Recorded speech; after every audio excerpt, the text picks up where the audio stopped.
अस्सलाम वालेकुम दोस्तों। आज हमारा मूड हो रहा था कि आज कोई अच्छी सी दुकान पे जाया जाए जहाँ पर लजीज लस्सी हमें मिल सके पीने के लिए। तो आज हमने रुख किया शहर के वस्त में वाक़े हफीज़ुर रहमान स्वीट मीट मार्ट की दुकान पर, और यहाँ पर हमने इनसे लस्सी बनवाई। तो ये देखिए सामने शफीकुर रहमान साहब हैं और उर्फ राजा जी लस्सी बना रहे हैं, और कितनी मेहनत करते हैं। देखिए इनकी लस्सी बहुत ज़्यादा मशहूर है इस शॉप की ख़ास तौर से। और ये देखिए ये लस्सी को बिलो रहे हैं मेहनत से, और इनका दही भी अपना खालिस दही होता है। और ये देखिए ये दही इनका खालिस, और ये लस्सी इन्होंने यहाँ इसमें उंडेली।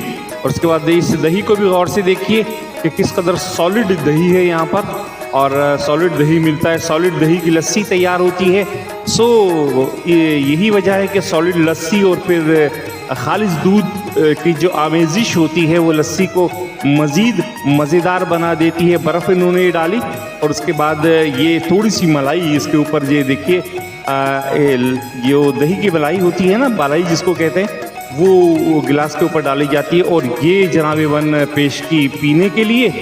तो वाह वाह वाह क्या बात है। ये फिर एक और लस्सी का गिलास तैयार कर रहे हैं शफीकुर रहमान साहब और राजा जी।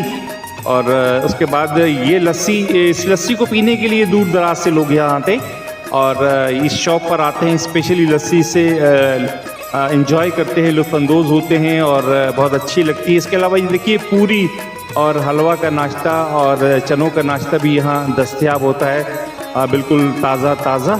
ये इनके भाई साहब हैं, ये जो आप देख रहे हैं सामने। और ये देखिए ये यहाँ पर बनाते हैं पूरियाँ, ताज़ा तरीन पूरियाँ, ताज़ा तर पूरियाँ यहाँ बनाते हैं। और उसके बाद देखिए ये एक बार फिर हम आपको दिखा रहे हैं, और इन्होंने एक नाज घी की थैली इनको दी ताकि वो कढ़ाई में डाल सकें। और ये कढ़ाई में इन्होंने उंडेल दी जनाब नाज की थैली, और निस्बतन अच्छा घी है, ये यहाँ का मारूफ ब्रांड है। तो उसके बाद ये देखिए नाज की थैली को इन्होंने कढ़ाई में उंडेल दिया है, और अब इसमें जोश आ रहा है कढ़ाई में। और उसके बाद ये इन्होंने पूरियाँ जो है जनाब बनानी शुरू की, और इनके ख़ास थाप होती है आवाज़ की। ये देखिए घुमा के इन्होंने इसमें फेंका, और उसके बाद ये फिर पूरी जो है वो फूलने लगती है और खूबसूरत अपने रंग में वज़ा रंग, खूबसूरत से रंग में बाहर आ जाती है। तो ज़रूर आइएगा, एक बार ज़रूर विज़िट कीजिएगा इस दुकान की, आपको अच्छा लगेगा।